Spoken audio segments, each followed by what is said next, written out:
welcome into the third year of the Keon Sports High School Football Playoff Podcast. Myself, Vince McKee, joined by Dom Clary. And for everyone out there who wanted the All-Italian podcast, it is finally here. Dom, how's it going? Good. I'm glad that we finally get to do something where it's actually just me and you doing it. Mainly because we've just joked about how it would get off the rails. So I'm interested to see how good this goes. I'm sure it'll be great, but with all the jokes that Cole and Brandon have made over the years, it always makes me worried that we're just going to start talking about hoagies. Well, the crazy thing about it is, I don't have any election night traditions. I have Super Bowl traditions. I have NCAA Final Four traditions. But election night, I'll eat whatever Emily serves up, right? So tonight just happened to be big old bowl of pasta, and it was rigatoni with melted cheese and meatballs, and she made it into a bake with like a red kind of blush sauce. Oh my god, it was amazing. So big old thing of pasta, and I said to myself, I'm like, how perfect is this, right? First episode of the All Italian podcast, I'm having pasta, and it wasn't even planned. But I gotta ask you, my man, I gotta put you on the spot right away before we start talking football. About 3 weeks ago, I'm friends with your mom. It might have actually been about a month ago, and she puts it on Facebook, and it was a bunch of pictures with a song, but it was great. It was all you guys making pasta sauce and then sitting down for an Italian dinner on a Sunday night. You gotta walk me through in the fans. Like, what was that all about? Pictures looked amazing, and you looked dead serious when you were about to stir it.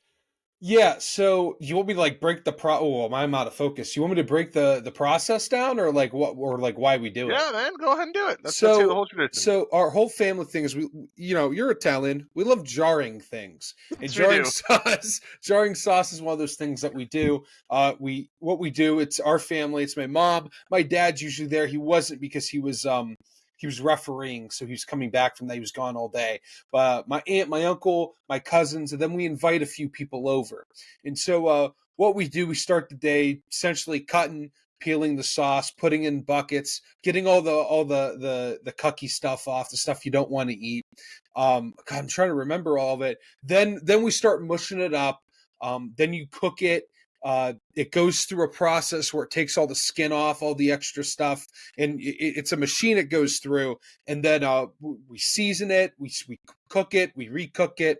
Then you jar it after. You make it sound a little simpler than it really is. It's an all day thing.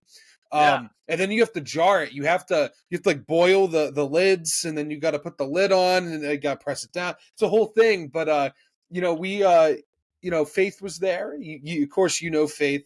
A lot of people are listening. Who's Faith? But she does behind the scenes stuff, and she made my Nona proud. So that was a big day for the family there, where Faith, I guess, proved her worth when it came to making the sauce. Listen, as an Italian grandson who brought more than a few girls around, that was one of the few things. It was like, listen, if she's cute, that's great. Grandma's got to like her. And in Italian, a lot of times we call our grandma Nonna, right? And then Nonna, yep. Has to like the girl you're going to bring around or she's a no-go, that period, right? My grandmother, my wife Emily was one of the first girls. She was like, you got to keep this one. But yeah, you need to help out, right? So Faith helping is a huge deal.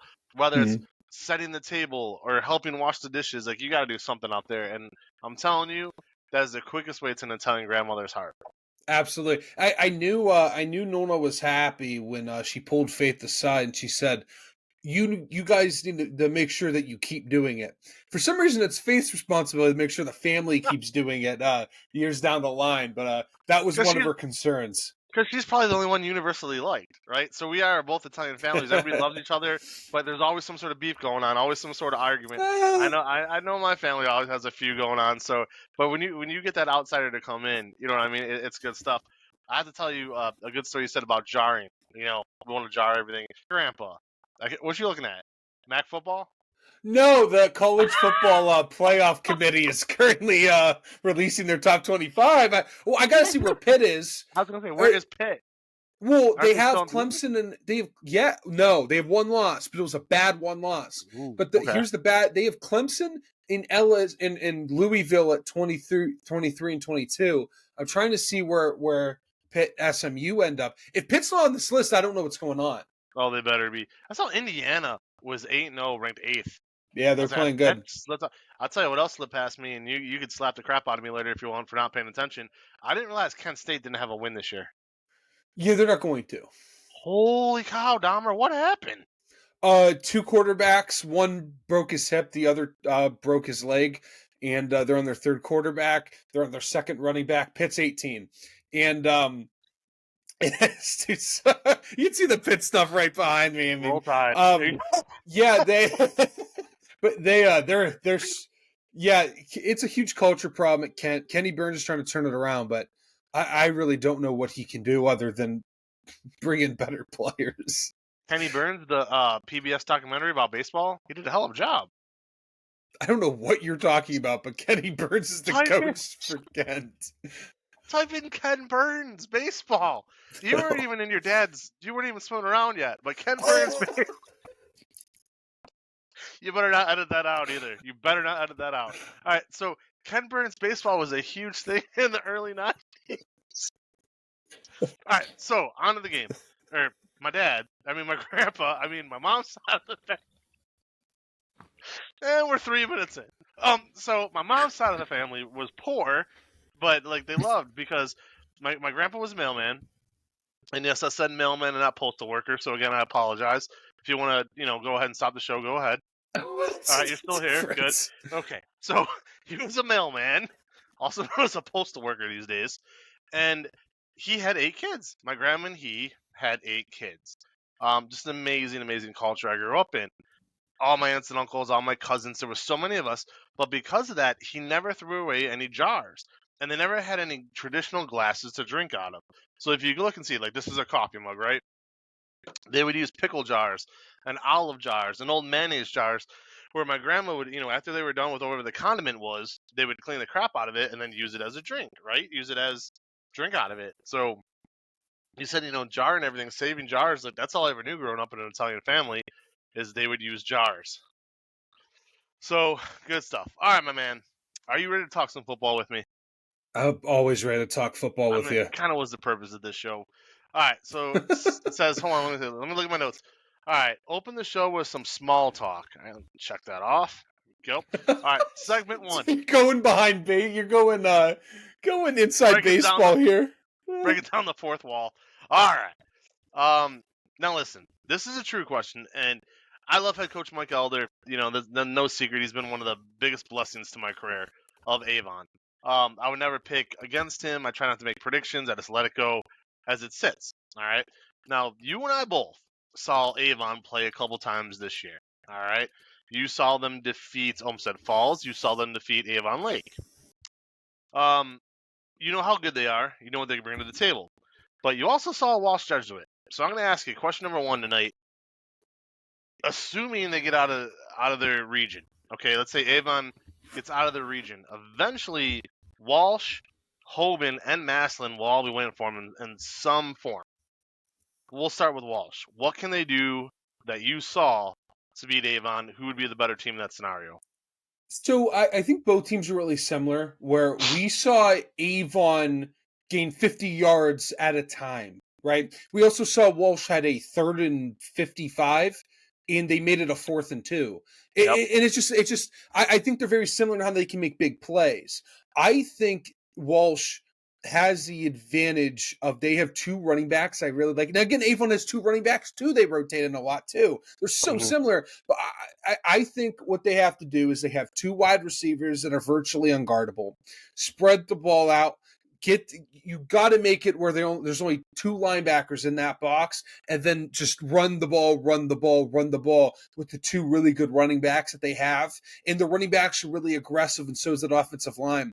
If Walsh wants to beat Avon, they can't let them drive consistently down the field. They got to make 3rd and longs, and then they got to spread the ball out to their 2 options, and then run the ball when they spread that box out thin. I think Walsh has if any team of the list that I see of Walsh, Wadsworth, Highland, Hoban, and Massillon, and I know Hoban and Massillon are the 2 teams that we want to see. We'll want to say that, hey, those are going to be the 2 teams that can beat Avon. I think Highland can beat them too, or could potentially beat them too. Right. But I think Walsh is the most prepped and most ready not just to beat Avon, but maybe to win a state title. I think they're the best or the second best team in this division. I agree with you.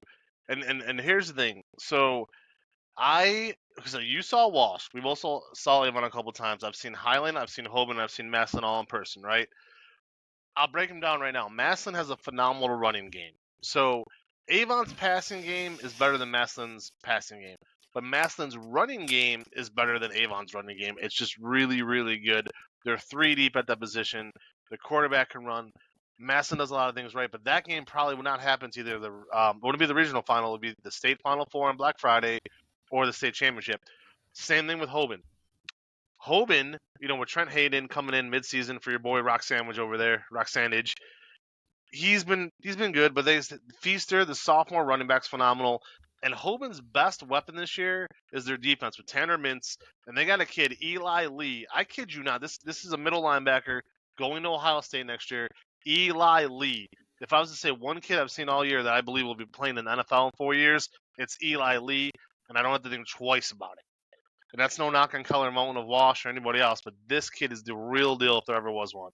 So Hoban and Masson, they give you those threats, but they're not in that region. Same with Walsh. Walsh is not in that region. So those would all be possible state, if I'm thinking correctly, yes, would be a state Final Four matchup on Black Friday or a state championship for Avon. What stands in their way in the meantime, this weekend, they play Olmsted Falls. I think we both believe that's going to be a win. But moving forward, Wadsworth is deadly. I'm telling you right now, they Mm-hmm. play North Ridgeville. They're 9-1. They play North Ridgeville at North Ridgeville. I'm actually on the call with Ed Doherty for WHK Friday night. It'll be me and Ed on the call in the box there. I believe Wadsworth puts at least they're going to win by 3 touchdowns. I think Wadsworth is that good. That being said, then you got Highland, right? So eventually, it would be next weekend. It would be Avon versus Wadsworth, your 1 versus your 5. And then if Highland keeps rolling, with Miser as the running back, they're dominating. They're the 2. So in my brain, Avon would have to get past Olmsted Falls this week, which will not be an easy task by any stretch. We've seen that time and time again. Then you got Wadsworth and Highland. So again, that's why I listed those teams because I believe it's just a buzzsaw. I don't know if I've ever seen a postseason this good. You got Wadsworth 9-1 with a fluke loss to North Royalton, or they would have been 10-0. Walsh 10-0. Hoban I think finished up at 7-3. Maslin 8-2, just loaded, right? And then you have the familiarity of them playing Olmsted Falls, which we're going to get to at some point in the show. So that's what we have here. And Dom, I believe you have a question for me about what's going on in Division One, Region One. Yeah, I do. But right before I ask this question, I will say Yep, of all those teams that we talked about, Highland's my dark horse. I Maybe would love not it. to win it. Maybe not to win it, but to cause the most havoc and give whoever they come across the most trouble. I really Yep. like Highland. I haven't seen them in person this year, but everything I've seen, they're that good for a reason, and they have a great culture there at Highland. It's only a matter of time before they make a really deep run. Yeah, you guys Uh, have the broadcast again there next year. It's phenomenal. Great atmosphere. yeah, Highlands running great attack is stadium. strong. Great everything. And the thing with Miser is he could turn a game completely around. So, time will tell with that one. But yeah, I agree with you. I definitely agree with you. I'm local to Avon. I live here in North Olmsted. I've covered more Avon football games than I think any other school in the state in my career. So naturally, I'm not supposed to pull for anybody, but that is kind of where my familiarity is with them and Olmsted Falls and whatnot. But if they're not going to do it, it would be really sweet to see Wadsworth or Highland pull it off in that region. Mm-hmm. All right, so Vince, there Eds is a 7 seed this year, but Mm-hmm. do you feel that Eds can get back to the state title, the state Final Four, pardon me, and win the region, or will Mentor be the team this year after a disappointing playoff run just a year ago? I feel St. Ed's will. I feel they will win the region. Looking at now in the Elite Eight of that region coming up, they have to travel. This is going to be their toughest test this coming weekend against Toledo Whitmere. That's nothing to sneeze at. So if they could get through Whitmere this weekend, as I kind of have my head down here, I apologize, just looking at all the standings. But if they could get through Whitmere, then it sets them up, on the bottom half of that bracket to take on, probably either Berea Mid Park, which is the 11 seed, or Perrysburg, which is a 3. I feel St. Ed's is far superior to either one of those teams. And then against Mentor, who I see just having no issues getting into the regional championship game. Scotty Fox is really good. He's a seasoned pro. He's a senior who's been there time and time again in these playoff runs. However, here's what I see with St. Ed's. I do not feel at this point that they get past Black Friday. I kind of feel that's where their out happens this year, is Black Friday. But they're definitely good enough to beat Mentor. St. Ignatius gave Mentor a game twice this year. They battled with them, right? And that was a one-win St. Ignatius team. The problem I see with St. Ed's is the interior play has not been good, and the special teams play has been absolutely awful. You look back to a few of their losses this year against Glenville, that was special teams issues galore. You look at their loss against Massillon, that was strictly they couldn't stop the run. What St. Ed's needs to do without Brandon White in that backfield, they need to continue to spice it up. Thomas Cheney's had a hell of a year. Zach Halkelman finished in the top 5 for our player of the year this year, ended up being Keller Moulton from Walsh. But Zach Halkelman broke any kind of St. Edwards receiving record there was. So St. Ed's still has the mystique. They still have the weapons to do it. And I do actually, I'm putting my name to it. I see them getting out of this region once again as regional champions. What happens from there? Who do they have to play on Black Friday? Time will tell. But looking this over, I mean, I love their chances. It's hard not to, right? When you look at the tradition of Eds and the recent history of that football program, it's really hard to. And you look at their schedule and see how hard it was, and even then, it's hard. like, how do you still doubt this team? You know the talent that they have. They have a lot of kids that came back from last year. Yep. You know they're constantly rebuilding with new kids in that program, in bringing in new talent always. And Eds is going to be the most talented team on the field, and they're going to be one of the more well-coached and well-cultured teams in the field as well. And it's hard to bet against that. Even when you talk about a team like Menor who has a huge culture, and this is the team to do it. If there's going to be a team that's going to make it to a state title for Menor, they believe that those players are in the building. I mean, Scotty Fox, we saw 2 years ago how talented he was. This year, he really shined. Again, it's if I think Menor can make it to the state title game if they play the way they know they can. But if anyone's going to stop them, it's going to be Eds playing at like a wrecking ball. Right, and again, I look at this region. Local teams remaining, Berea Mid Park, I know them well. 3 wins this season, but they had a brutal schedule. Lost a lot of games on the last play of the game. I mean, they were right there. And obviously Strongsville. Strongsville, it probably ends this week. Mentor has always had their number going back probably the last decade. They can't seem to beat Mentor, right? But a hell of a turnaround for Strongsville. That's one of our highest fan bases. The views on our articles from Strongsville and Avon and even North Olmsted are gigantic. So definitely appreciate the Strongsville support this year. Wish them the best of luck. And you never know what could happen this weekend. So speaking of that, though, I want to talk to you about this.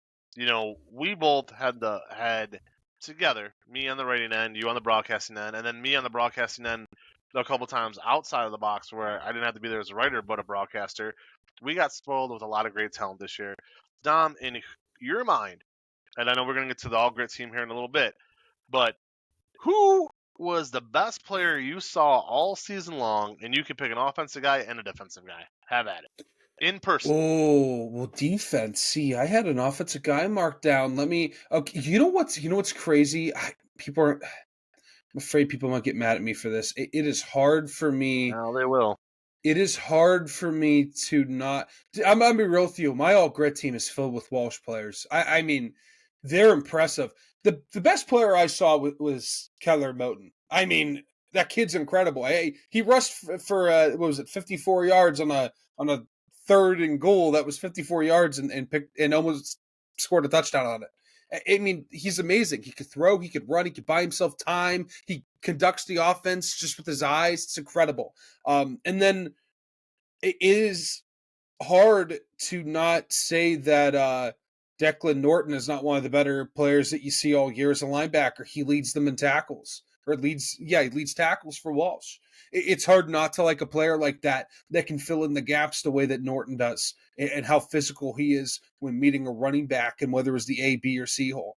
I mean, again, I hate putting 2 of the same teammates on the best players I've seen, but how do you not put players of that caliber as the 2 best you see? You gotta be truthful. For me, ironically enough, and I know a lot of people are gonna be like, "Oh man, well Vince, you cover a lot of Division 1," and I do. I cover a ton of Division 1. the 4 straight weeks this year, I covered St. Ed's, right? So I also covered Glenville, I covered Avon, I covered Massillon, a lot of big name high schools this year because I wanted to be fully stocked and mentally prepared coming into the playoffs for shows like this, and just if there's ever a future book or something. But the thing is, Dom, I mean, I had the choice every week where I could either go cover Avon, Avon Lake, North Olmsted, whatever. I mean, local teams close to me, know the coaches, know the press boxes, could do it in my sleep if I had to. But I like to challenge myself to kind of get out there and cover some teams I've never covered before. Like this year, there was Trinity, there was Independence, there was Padua, there was NDCL. So there were teams I was kind of seeing for the first time. Now, one of those teams, though, has my offensive player of the year, and it is Padua. And it is their running back, Roderick Love. Rod Love has to be one of the best running backs I have seen in a long time. And this is coming through a lineage of DeMonte Traynor from Hoban and Sperling from Hoban, Jacorian Caffey from Avon. I know I'm Rocco Connie from Olmsted Falls. I've seen some phenomenal running backs in my day. There's never been a Rod Love. The kid is unbelievable. In a game against NDCL this year, Rod Love put up 460 yards and 5 touchdowns. That is video game numbers. So if you have not had the chance to see Rod Love, go check him out this weekend. It is Padua traveling to Buckeye, a 7 versus a 2, and that game alone is going to be huge. Troy McCann, the Buckeye running back, another stud. So that matchup, guys, if you have a chance to get out to Buckeye on Friday night, if you haven't chosen your game yet, of what game you want to go watch this weekend, go to that one. You're going to see two of the best running backs in the state. So shout out my guy, Rod Love. My defensive player of the year, you heard me mention him a little bit earlier tonight. I've never seen a kid like Eli Lee. I haven't. Unbelievable. Had the pleasure of calling a game on TV, which is sweet to begin with, on Rock TV, FanView as they call it, with Adam Mendoza earlier this year, and it was Glenville at Hoban, so two of the best teams in the state going at it. And Eli Lee stole the show that night. They shut out Glenville. Not a lot of programs could say they've shut out Glenville in the last couple of years. Hoban shut him out, and really the biggest reasons why were Eli Lee and Tanner Mintz. So for me, obviously the two best players I saw all year, hands down, Rod Love, running back Padua, and then middle linebacker extraordinaire from Hoban, Eli Lee. Dom, if you have a chance to see either one of these kids before they graduate, I would recommend that you do so. Yeah, hopefully, playoff depending for this year, but for next year, hopefully that could be a possibility. Seeing those young men play. He'll see him in the MAC. Well, Lee's going to Ohio State, but we do cover Ohio State when they play MAC teams, so there's a strong chance that you will. Yeah. And like I said, I mean, and I saw a ton of talent too. So I can mention a lot of guys, but I'll throw his name out there again. Zach Hackelman, St. Ed's, phenomenal wide receiver. Was extremely impressed with him this season. Chris Newell Jr., running back out of Glenville. The kid's my size, and they couldn't bring him down. Just amazing stuff out of those guys. I mean, when I sit down in a few weeks, you got your all-grit team tonight. When I come out with that all-warrior team that I did last year that I'm definitely going to do again this year, I do mine through the state tournament. I like to see as many teams as I can before I compile that list. I mean, I'm just telling you a few guys right there. Glenville, St. Ed's, Hoban, Massillon, they're going to be players galore on that all-warrior team. So I just alluded to it. It is one of our favorite parts of the year. Dom, before you announce your all-grit team, I think it's really important that we get some clarity for everybody listening to kind of chill out on the hate mail a little bit. Dom, please explain what the all-grit team is and what you have to do to be eligible for it, because I really feel people need to understand this. Yeah, so these are players from teams that I have seen play this year. So I'm going to read that off here in a second. But if I have not seen this team play, they will not be included on the list. It's not to exclude anyone. It's no bias. We pick these teams at the beginning of the year. In a lot, there's a lot for us to keep in count, Vince. And we have to keep in count for, press box size. We have to, what's the audience? Does this school does this school, does this community, they know who we are? We get an audience for it because, we travel to these schools. We want to make sure that we are getting viewership and eyes on these kids. And it's a huge decision that we have to make. So here are some of the schools One that will second. be included. Yeah, Okay, go ahead. so 1 second too, and this is also important. And it's not often I put on my CEO and founder hat on and be like, "Hey, I'm the guy. My name's on the company." I never act like that. Dom's known me for years. Dom, do you ever see me acting like that? Uh, like twice. Really? Okay, cool. So, Well, yeah, I mean, not often. Yeah. I mean, very seldom am I like, okay, listen to me, I'm in charge. But I want to throw that out there though. Sponsor us. It's that simple. Like, if you own a business in a city and you said, hey, why doesn't Keon Sports ever broadcast the game for the local high school here? Sponsor us. It's that simple. So, North Ridgeville has one of the nicest press boxes around. We love broadcasting games in North Ridgeville. Sadly, this year we had zero North Ridgeville sponsors. We had Jenny's Popcorn, who's always been with us, but no one else came back. That killed us. So everything Don said is legitimate. Press box size, matchup, all the stuff that he just mentioned was legitimate. But if you're out there, make a donation to Keon Sports for the love of God, or find a small company to sponsor us. That changes a lot. So just want to throw that out there. Go ahead, Dommy. All right, so again, a lot of these teams, some of them repeats from last year. Avon Lake, Strongsville, Brunswick, Olmsted Falls, Holy Name. Marion Franklin is a new school on this list.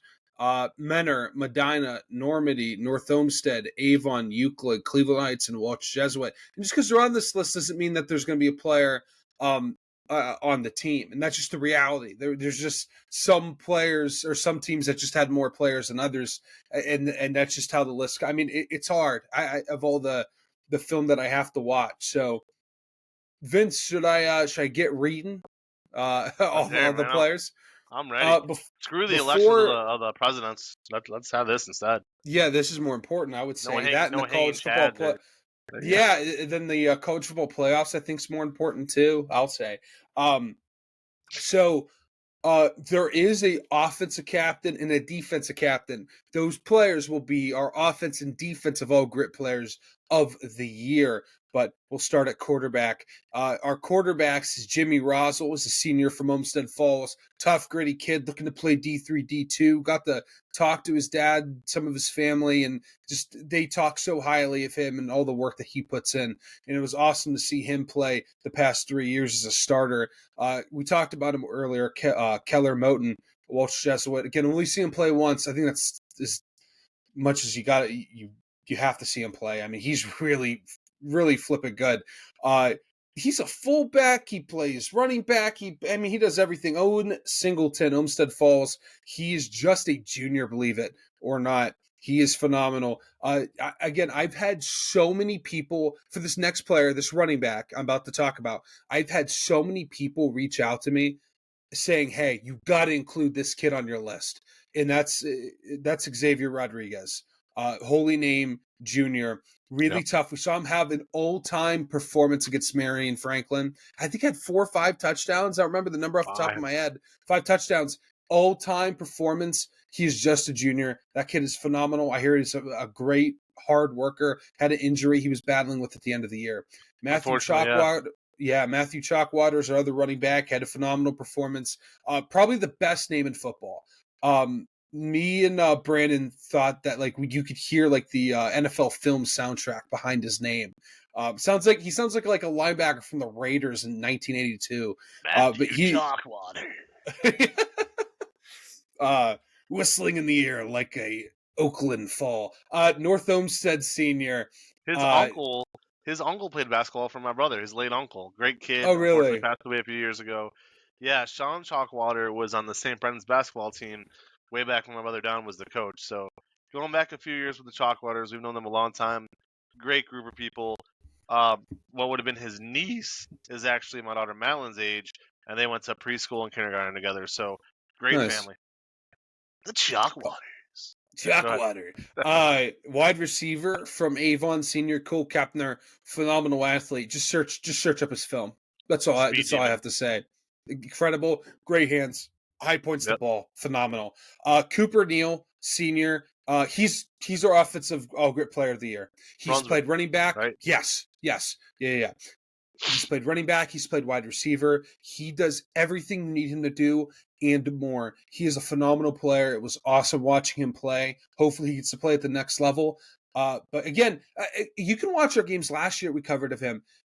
He kept saying he's not big, but he's running people over. And then he plays wide receiver, and no one can stop him. It was great to see him have a good senior campaign. But that kid, he was fun to watch. Aiden Henry of Welch Jesuit was a senior, one of their better wide receivers. And then our fourth and final wide receiver, which is replacing over the flex spot that we had last year. Just having flex next to this athlete's name just didn't make sense, so I just put wide receiver there. And that's Justin Hodge of Menor. He's a junior. Had to include him. Nate Rabnicki. I hope I'm pronouncing that right. Rabnicki, Olmsted Falls senior. Nate Rabnicki. His brother was in it last year, had a great senior year, but now I have him as a senior. I believe he is a junior. He, as a tight end, had a good year for Olmsted Falls, had to include him on the list. And then here are the linemen. Here are the guys I love watching play. Jack O'Toole from Avon Lake. He's a senior, strong physical player. Cormac Lally, Strongsville senior, had a lot of attention there at the beginning of the year, deservingly so. Riley Maxwell getting a lot of attention nationally as a pass and run blocker from Avon Lake. He's a junior. Jaquan Stubbs, big kid from Cleveland Heights. He's a senior. And then Connor Bingham from Avon. He's a senior. Good player. Real tough. Yeah, tough physical player. Yep. Now, anything to talk about there, Vince, before I move on to the defense? No, loved it, man. Keep going. I'm enjoying this. I agreed with every one of your picks. I know all those kids by name. So defensive end, have them all of them listed as defensive linemen. Just because when you go to a 3-3-4 4-3 scheme, it gets all mixed up. What's a defensive end and a tackle? So just make it all D line. Eli Nichols, Brunswick. He also played running back, but I had to include him on the list somewhere. He's a tough kid, and he was a leader on that defensive line as a junior. I'm going to pronounce this kid's name wrong, so I apologize. Jack Hirkovic, Avon senior, number 50, I do believe. Yeah. Great. I got to stop you again. Another great family. And do not edit that out. His, what had to be his mom, Carrie, incredible lady. She is actually the assistant AD over at Avon. I've probably bugged her 2 zillion times over the years for credentials and the rosters and everything. Great family. Great family. Well, go ahead. Yeah, great athlete. It is that kid is. Then we'll move on to our other defensive lineman, Jamel Ham, Cleveland Heights senior, and the next kid I want to talk about. I had no idea. This next kid, no idea where to put him. Austin Adkins, Strongsville Jr. So this is why I didn't know where to put him. He played tight end and fullback. He played defensive end and punter. I saw him catch a pass, punt a ball, and get a sack all in the same game. I had no idea what to do with him. I probably changed his position around 4 or 5 times. I had no idea where to put him. I almost made an entire new category for him, and he's a big kid. And then linebacker Chris Jones, Euclid. He's a junior, fast kid. He's really aggressive as a linebacker. Again, Euclid, not the best year, but this young man deserves attention. Our captain, our all grit defensive player of the year, Declan Norton of Welch Jesuit. He deserves to be on here. And then this young man, he is titled as a defensive back, but he plays in the linebacker slot, and I was told that he's a linebacker. So I'm going to go with he's in the linebacker, and that's where he's listed on here. Nicholas Namath. He's a Holy Name junior. Nick Namath. Absolutely. I just got to see him play last week. Beast. Yep. Yeah. He's great athlete, good player to watch. This player, I believe he's our I think he's our second player to be on the list 2 years in a row. Luke Stewie. Sure. I believe Cooper Neal was the other player. But other than that, I don't think anyone's a returning player. Luke Stewie's on the list, again, injured back half end of the year, but he did make an appearance playing at the beginning of the year, our first game of the year. This is another name I may not pronounce. Cameron Tayroy. I hope I'm pronouncing that right. Brandon even had a hard time pronouncing his name as well, so I hope I got that right. But he's a Menor senior. He deserves attention as well. Now we have our third defensive back, Jalen Ward Effinger, Cleveland Heights senior, and then defensive back Landon Kirchner, Brunswick junior. And that's it for our great players of the year. Really happy with this list. Been working on it for the past week and a half, 2 weeks, watching film. So that article will be out and your school will be tagged. So make sure to like and retweet that. And yeah, that's your 2024 second annual All Grit team. Here's the thing too, Nick Nemeth, if you're out there watching this, tweet at me, SportsKey1. I'm just dying to know if you're related to Dolph Ziggler. Nick Nemeth, who went to St. Patrick's with me, and then he went to St. Ed's, then Kent State, then obviously wrestled with the WWE for about 20 years. Now he's with TNA. Nick Nemeth, local guy here from Cleveland. I am dying to know if you are somehow related to him, because that's one hell of a coincidence. That's all. Didn't put that together. That's one hell of a coincidence. I thought it Friday night when I was sitting in the press box, because I covered Rocky River versus Holy Name, where Nick Nemeth was playing, and he was making a bunch of plays, and I was like, wow, I'm like, that's something else there. Has to be related somehow. So good stuff. I'm actually going to skip one thing and save it for last, just because it's a better segue. Speaking of Rocky River, this past week, and I was there, want to shout out their grill, their concession stand, their boosters, who's ever making their cheeseburgers. Honestly, the best place to get a cheeseburger at a high school football game, the Rocky River Grill, phenomenal. And my question was, what was the best concession stand food you've ever had at a high school event of any kind? I would put it up the Rocky River cheeseburgers right next to the vaunted, the amazing pulled pork sandwiches over at Avon Lake. Olmsted Falls has an incredible concession stand as well. Columbia as well. But Dom, what about you? What do you say here? What is the best? And you could pick basketball too if you want, because I know you cover basketball for us as well. What is the best concession stand food you've ever had at any high school game for Keon Sports? So high school's hard because I kind of don't try to eat at the concession stands, just mainly because for like broadcasts for football, I don't really eat the concession stand. I don't know. Well, you never leave the box. You do the halftime. Yeah, show. never really leave the box. So I really don't have anything on mine. But what if I named a college press box? Would that be okay? That's perfectly fine. Yes. Whatever Toledo's doing. I mean, it's like eating at a wedding. I mean, it's phenomenal. I had a Faith as a photographer for the Battle of I-75, and she was like, "Yeah, I'm not hungry." I'm like, "You better get hungry because we're not eating like this for another month and a half until we visit one of our parents." Yeah, it's like unless we're getting invited to a wedding soon, we're not eating like this. I mean, nope. They have great green beans.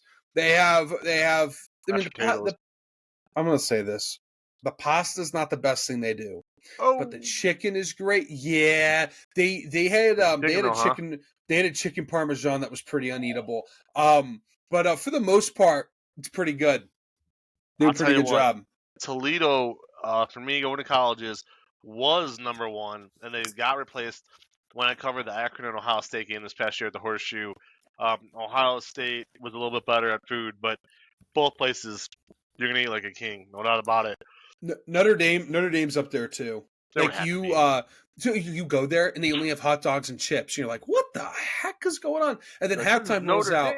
Yeah, halftime rolls out and you're eating pretty good, like pulled pork and stuff. And then the game ends. There's pizza out there. Like, where the heck did pizza go? And there's candy and stuff, and it's like, that's sweet. It's great. It was like a little kid's birthday party with the food. It was great. I've always wondered. Like ADs here, like some of my favorite ADs, like there's no food and it's shocking. But then like you go to like Avon and they have pizza, and water and soda. Like Eric Frombach does such an amazing job. The way he treats the media, it's phenomenal. Avon Lake always used to have subs. I'm pretty sure they still do. Certain places just treat like a king. So that's definitely huge. Dom, I don't know if we're going to have a second episode of this show. Hopefully we do. But if we don't, I wanted to make sure I got this in. This last question for you. And by the way, I want to say a phenomenal job this year. This is one of those seasons where it was transitioned for us without having Cole. working in some new elements to the broadcast every week. But Dom was our Iron Man. He was there all 10 weeks, him and Darian, and Dom just did a phenomenal job. He did a little play-by-play, did some color. I mean, this guy just did it all. So great job again, Dom. I appreciate you more than I could ever put into words. So last question here for you, though. What is your favorite moment and your least favorite moment? And I got a bad feeling I know what the least favorite moment is, but both. What was your favorite moment and least favorite moment of the 10-game broadcast season? Um, I think my favorite moments is always before the games. It kind of just like talking to Brandon and talking to Darian. I remember that first game, like I was really nervous. Just it was a change of staff. Brandon wasn't there. I was in a different role. Darian was a different role. We had different producers stepping up. So it was just a lot of things. Like we're setting the equipment up for the first time without Cole. And it was just like a whole thing. And then Darren comes up with he has his chains on, he has his glasses on, he's smiling ear to ear, and it like just one of those things where he was like, it would be like 5 minutes before the game, he's like, hey, if you had to rank your top 5 point guards in the league, who would they be? Like, why are you asking me this now? It was nice. It was just those moments between. I'm pretty sure my answer was the same thing last year when you asked this. But it is. Yeah, I have to say that's probably my favorite thing. It's just kind of just talking to them before the games and kind of just being ourselves before we have to start really being true professionals. You said least favorite moment? Yep. Least favorite moment is when like the window is open in front of me and someone keeps asking me about the 50-50 while I'm calling the game. Again, they don't know, so you try to be patient. Again, it's you see someone with a microphone, you assume that they're doing 50-50. I would do the same thing. But when you're trying to make a call, and all you hear in the background is, "Hey, what are the numbers again?" It's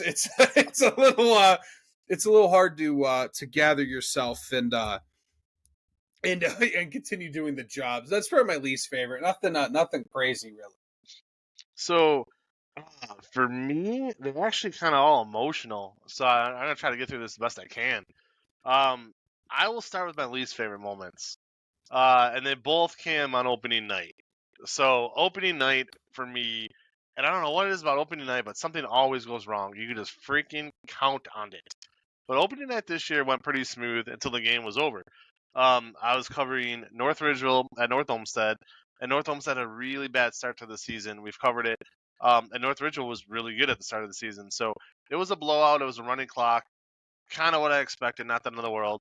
But as I'm leaving, okay, and I don't consider myself old, and I'm looking at myself at this in this podcast or webcast, whatever we call these things, I still don't feel old. I don't care how many gray hairs I have. I think I look like a young guy in my mind, and hey, if I'm delusional, I really don't care.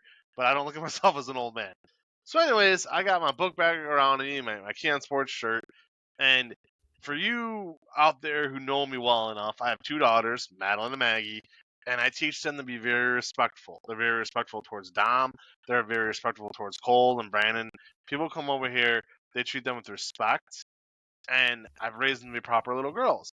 But I'm also a realist, and I realize that at some point in high school, or maybe junior high into high school, a lot of girls change their attitude and they become not so nice, right? I remember being, a teenage boy going through that. Didn't think I'd have to deal with it as a grown ass man at the age of 43 or 42. But anyway, so I'm leaving the game and I'm just trying to get to my car, and I see this is opening night, and I see this pack of teenage girls, and they're walking right at me. And I'm thinking to myself, okay, we got tight quarters here. They're eventually going to go over to the left. They're not going to walk right into me. A grown man, there's no way they can't see me. And they walk right into me, flush. Okay, like the one girl shoulder checks me, like boom, shoulder check. And I'm thinking, like, what the hell, right? So I'm about to say something. I've never done this ever, like, because I'm always worried someone's gonna pull a gun or something. But I'm like, all right, these are teenage girls. Like, no one's that stupid. So the girl shoulder checks me, and I'm like, you gotta be kidding me. And then she goes, excuse me, like that, like right, like like I had walked into her. Dom, I snapped. And I'm like, no, excuse me. I am your elder. Respect your elders. This is how the season started. This is night 1. I've never snapped at anybody. I've sat next to smelly people in the press box. I've sat next to jackass people who won't shut up. I've sat next to anybody you can think of and never snapped. this girl, boom, and then she goes, oh, and I'm like, what? And then the girl next to her goes, after I snap, the girl next to her says, what did that old man just tell you? And I'm like, oh my God. I'm like, so I'm like, this can't be happening. And I had a You did flashback. say you did call yourself an elder. I did. I'm like, respect your elders. I was like, who is this? Oh God, Vince. I had a flashback. It was 2 years ago at a St. Ed's playoff game where I was coming out of the press box at Lakewood, which is one of my all-time favorite press boxes. But I opened up the door, and with the way the press box is, it's like hidden. There's like a hidden door to get in. It's really cool. And again, pack of teenage girls. I didn't have any luck with them when I was a teen. I don't have any luck with them now. So I open up the door. I go to step, and there's a pack of teenage girls. They don't move, and I just faceplant. Bam! Like in front of all these people, right? And these girls are laughing at me. Like I think the one girl tried to kick me, and while I'm down on the ground, like it was terrible. Rolled my ankle, just horrible, you know. So the lack of respect is off the charts. But going home that night, the story's still not over with, so I apologize for those of you who I've already put to sleep. But so I'm already irritated, right? I get back to my car, I'm like, damn. I'm like, I'm not that old, I'm just irritated. So I'm going home on Clague Road, Mastic that will lead to Clague. I'm going down Mastic, and there's this squirrel that just jumps out in front of the car from about 10 feet away, right? And I got a car coming at me from the left side, so I can't switch lanes or anything. It's a one-lane kind of thing. And I'm like, oh man, this squirrel's gonna move. It has to move. No, I'm sorry, it was a raccoon. I'm like, it has to move. It sees me, right? The raccoon just stares at me. Again, I can't go to my left or it's a head-on collision. Dom, I ran the thing over. It had to go 20 feet in the air. I drilled it head on, probably going 45 on Mastic. That was opening night of high school football season. Not a good way to start the season, I'd say. Least favorite memory of the year happened right out of the gate. So I got a couple here for favorite memory here. Let me collect myself for a second. So those of you who know me, I don't really pull one way or another for a lot of schools. It is what it is. I grew up a St. Ignatius fan. My cousin went to St. Ignatius. My best friend went to St. Ignatius. I have a lot of close ties with St. Ignatius. But my nephew chose to come to St. Ed's, Little, North Carolina. Unbelievable soccer player, basketball player. He played soccer for them, played freshman football for Eds, and now he's actually going to be playing freshman basketball as of today. They tryouts. He made the team. I'm very proud of him. So congratulations to him and your family. I know. Appreciate it. I know they support him really well. So it's been a long journey, man. So I said, okay, with him going to St. Ed's, I will call more St. Ed's games. Or not call, but I will cover more St. Ed's games. So my happiest memories of this year are this. By getting to do that, it was really cool. My brother Don was at those games with, my nephew, and my nephew's in the student section with all of his friends. And Don was able to come up to the press box and see me in action, and he had never gotten to do that before. So I've been doing this 8 years or whatever it's been, 8, 9 years, longer than that, almost 10. And my brother has never been around to see what I do. So that was really cool. He was there for the Massillon game, the Elder game, Glenville and whatnot. So it was really cool to have Don in the press box. Speaking of the press box, Dan Coughlin, man, holy cow. So, I know you're from PA, Dahmer, but Dan Coughlin was such a big deal here in Northeast Ohio high school football, just gigantic. Part of the Friday Night Touchdown crew on Fox 8. The man was a legend, 87 years old. Did what he did all the way up to the Holy War this year. He was working Friday nights covering high school football. And for Dan and myself, it went from me as being a fan of his to a friend of his, to the point where, on Saturday games that were either on a Thursday or a Saturday for St. Ed's, which they had quite a few this year of both, he would come up to the press box, sit next to me, and we would watch together. We'd watch the game together, and it wasn't coworkers doing it or peers. It was friends, So really cool. My grandpa died about 5 years ago. Miss him terribly. And Dan had a lot of the same mannerisms and characteristics as my grandfather did. So that to me, those two things there really has nothing to do with St. Ed's and just everything to do with my family. So my brother and Dan Coughlin, two of my happiest things. But my all-time favorite moment of the season, besides watching Rod Love play a few weeks back, which again was just electric, but my favorite moment I think of the entire season is actually not a Key on Sports moment, but being on TV with Adam Mendoza, again through FanView and Rock Entertainment. They show a lot of those games on WAB and Channel 43. Just unbelievable. It was my first time calling high school football on television, live television like that. Having the replay in front of me. Adam would do the play-by-play. They'd have the replay. I'd break down the replay. That was a dream come true. Again, you guys know, a lot of people know out there, I live in North Olmsted, Ohio. So I live about an hour away from Hoban High School, Akron, Archbishop Hoban, the Knights. Everyone knows them as Hoban. And that hour drive there felt like an eternity. It felt like it took me 3 hours to get there. But the drive home felt like it took 5 minutes. I was flying high. I was just gaining on adrenaline. So want to thank Adam Mendoza for that unbelievable opportunity. I enjoy calling these games on the radio with Ed Doherty as well on WHK. I'll be doing that again this weekend. But that night with Adam Mendoza and calling that game, Hoban versus Glenville, I don't know if I'll be able to do that again. I think I will. Pretty sure I will. But that to me was just one of the greatest things driving home that night. I can't replace that feeling ever again. So just amazing. So wanted to thank him for that. As far as stuff goes on the field, I'll have the All Warrior list out in a few weeks, but just saw so many cool things. I love going to Avon. It stunk this year that it was raining. Covered them week 3 against Glenville, and that was one of the nights where it poured non-stop. And Dahmer, I'm pretty sure that week 3 is when you guys had Holy Name versus Marion Franklin, and it was just a non-stop rainstorm. So certain environments like that I was like going to, and kind of like Dom said, there's a lot of things that are off camera that don't get put in an article that you just love. Last week I was sick all week, didn't say a word to anybody. Nobody knew about it but my wife. I was bad sick. I was in the bathroom all week. It was bad. And going Friday, I almost didn't go because I couldn't get out of bed. And then Friday I finally went, and man, Dom, I'll tell you, I was at that game 45 seconds and I felt fine. Like my adrenaline kicked immediately in. So sometimes you hear the band going, you smell like I said that night, the cheeseburgers, and the adrenaline kicks in. So again, everybody, we want to thank you for all your support this year of Keon Sports. Hopefully we can do this again and get Darian and Brandon in the mix though. But I gotta say, I think the first all Italian podcast went pretty well. Yeah, and next week we'll be doing it in Little Italy in front of one of the local bakeries. I'm up for it. We'll flip a coin, either Corbo's or Presty's. I'm okay with either. Yeah. And then the week after that we'll be in Napoli, speaking in a Napolitan dialect. So we have that to look forward to as well. And then after that, for the 4th episode, we'll be doing it with the Pope. So there's that to look forward to as well. Okay. Yeah, Pope Francis will be giving his take about what he expects from St. Ed's this year. As well, he should be. Oh, that's all a joke. That would be funny. From the conclave, we will be there. Yeah, and it will be in Latin. Over under 75.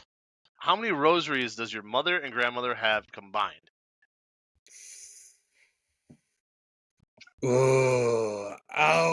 So there's probably a few in my room still. I'm going to say under because 75 is a lot. We had to move at one point, so I think some of them may have not made it over. But there's probably like somewhere between like 20 to 40 of rosary. The problem is they hang in spots. I forget that they're there. Yep. But my Nonna has 100 of them. I mean, believe it. Yeah, I mean, she probably has the majority of the rosaries in the house. That's how it goes, man. I know my mom has a ton. I have a few. I have one in my car. I used to have it was up above. I had one of them on my old car that I missed like crazy. I'll tell you what, 2024's kind of sucked. I mean, I have a new pair of shoes, a new car, a new pair of pants. Just a lot of new this year, but I miss, you get those old comfortable shoes and you get that old comfortable car, even though it runs like a piece of crap, but it's your old comfortable car, man. What the heck are you talking about? I'm just, because I got to think about the rosary. I used to have it in my old car. I had this little thing for a rosary that's gone now. Also had crank windows. I mean, it was great. Yeah, crank windows existed before you did. Radios that can only switch to AM. The CD slots that don't work. CD? Try tape. Cassette tape, my man. I still have some 3 feet from me. If I was to open up the store, I would take everybody back about 45 years. There's action figures back there. There is cassette tapes back there. There's these great things called books. I don't know because no one buys any of mine anymore for some freaking reason. But they have these things called books, which I have a ton of them there as well. And now I'm talking to myself. I got to figure out what to talk about. And he's back, thank God. Oh, you have a copy of that? That's a damn good book right there. I have I gave all you your Fight Money books. Fight. My man. Yeah, the day I met you. You never buy any. Don't buy any. They're all. I will give you everything you want for free. Do not spend a dime. I bought the one off you. I know, but I don't want you to buy any. I've underpaid you severely for years. Like the least I can do is give you free books. I don't know if that's something you should admit. Hey, listen, man. We're like Vince McMahon over here. We provide opportunities. No guaranteed contracts, just opportunities. Just opportunity. My By man. the way. Yes. You're joking. Like I just want people to know I do get paid for my contributions. Oh God, yeah. We actually pay you more than other stations. I looked into that. So that I was kind of shocked by. We're not going to divulge. We're not putting that on the air. I mean, you can put this part. I'm not going to give details, but I did check this year, and I was like, wow. I'm like, I do pay my guys more. So that was kind of shocking in a good way. But no, I mean, for everything you do with the Mac and stuff, man, we appreciate you.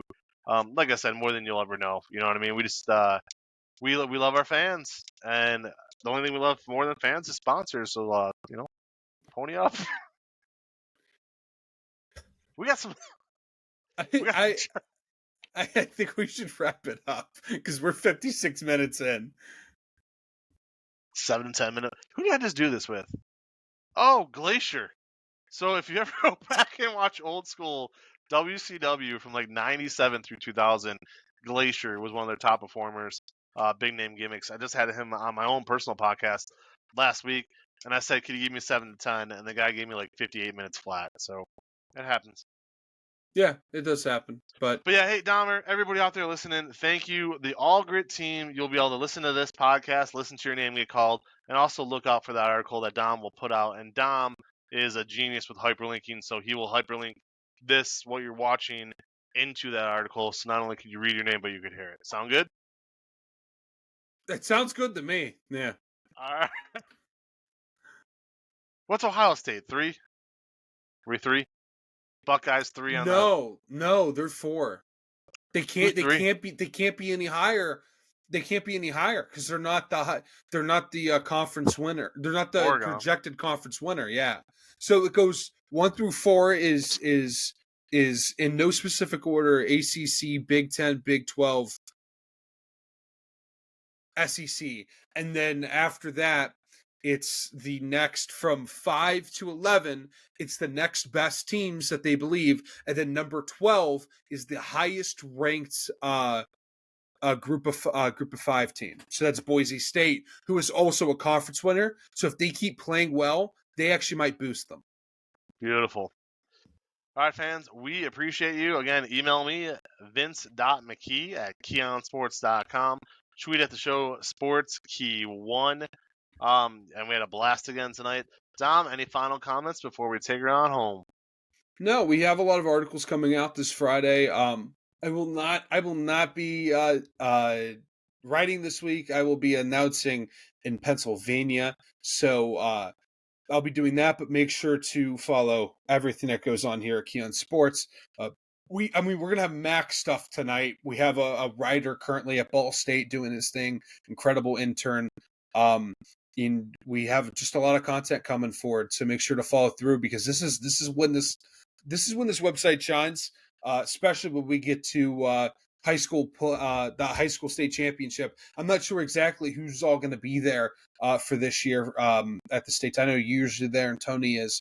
I know Cole typically is as well, but well, you know, I don't know what's going on with all of that. But you guys always do a great job with editing, with the articles, and then releasing that content quicker than anybody else. So thank you. This year will be myself writing, myself writing, Tony videoing, Cole McDaniel editing the video, and then Ben Nichols doing some photography, and then awesome. Devin Lowe is going to come join us on Saturday of that weekend to do some writing as well. Give me a bit of a respite. So again, guys, we're going to have a blast. We might talk to you again here soon. If not, we'll see you at the Conclave. For Dom Clary, I am Vince McKee. We appreciate you. We'll talk to you soon.